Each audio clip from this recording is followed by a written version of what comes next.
ఈరోజు గడప గడప కార్యక్రమానికి 54వ డివిజన్లో గడప గడప తిరుగుతున్నాం. జగనన్న ఆశీస్సులతో ఒక అవకాశం సామాన్యుడికి లభించింది. అలాగే అనిల్ చేసిన అభివృద్ధి ఈరోజు మేము ఎక్కడ పోయినా ప్రతి ఒక్కరు ఆశిస్తున్నారు. ప్రతి ఒక్కరు ఏమంటే జగనన్న చేసిన పథకాలు ప్రతి ఒక్కరికి అందుతున్నాయి. ప్రతి ఒక్కరు ఏమంటే జగనన్న మళ్ళీ సీఎం చేస్తున్నాం. ఎందుకంటే అమ్మఒడి కానీ ఆసరా కానీ ఇలాంటి ఎన్నో పథకాలు నవరత్నాల ద్వారా ప్రజలు ఇక్కడ చాలా సుఖ సంతోషాలతో ఉన్నారంటున్నారు. ప్రతి ఒక్కరు జగనన్న మళ్ళీ సీఎం చేసుకుంటున్నారు. అలాగే 53వ డివిజన్ కానీ 54వ డివిజన్ మాకు ఒక గుండె.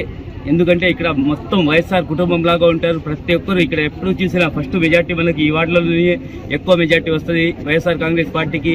తప్పకుండా ఈ వార్డులలో 2 వార్డులలో కలిపి మనకి ఎక్కువ మెజార్టీ ఇక్కడి నుంచి ఈసారి కూడా ఇంకా ఎక్కువ మెజార్టీ వస్తుందని భావిస్తున్నాం. ఎందుకంటే ప్రతి ఒక్కరు ఇక్కడ స్లమ్ ఏరియా కాబట్టి ప్రతి ఒక్కరు జగనన్న పథకాలు 90% ప్రతి ఒక్క ఇంటికి చేరుతున్నాయి.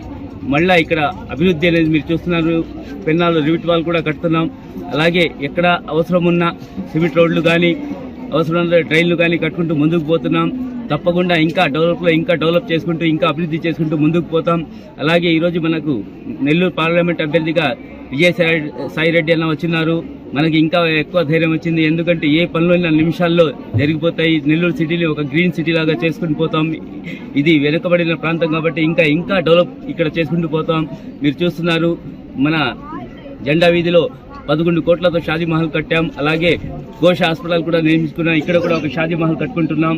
అలాగే స్కూల్స్ కానీ ఇలాగే హెల్త్ క్లినిక్లు కానీ ఇలా చెప్పుకుంటూ పోతే ఎన్నో ఈరోజు ముందుకు పోతున్నాం. పార్క్స్ మొత్తం కట్టుకుంటూ తప్పకుండా ప్రతి ఒక్కరు ఆస్వాదిస్తున్నారు. తప్పకుండా వైఎస్ఆర్ కాంగ్రెస్ పార్టీకి ఫ్యాన్ గుర్తుకి 2 ఓట్లు వస్తాయి. ఒకటి విజయసాయి రెడ్డి అని కానీ ఒకటి నెల్లూరు సిటీ అభ్యర్థికి నన్ను వేసి గెలిపించాలని కోరుకుంటూ అలాగే మీకు ఎప్పుడు అందుబాటులో ఉండేవాడిని ఎక్కువ మెజార్టీతో మీరు గెలిపిస్తారని భావిస్తున్నాను. తప్పకుండా మీకు ఏ అవసరం ఉన్నా నేను అందుబాటులో ఉంటా. ఫోన్ చేసినా మీరు రావాల్సిన అవసరం కూడా లేదు. నేనే తప్పకుండా వచ్చి మీకు ఎప్పుడు అందుబాటులో విధంగా ఏ సమస్య ఉన్నా పరిష్కరించేదానికి ఒక నెల్లూరు ప్రజలకు సేవ చేసుకునే అవకాశం నన్ను కల్పించారు. కాబట్టి మీకు ఎప్పుడు ఏ ఇబ్బంది ఉన్నా తప్పకుండా నేను ముందుంటానని మాటిస్తున్నాను.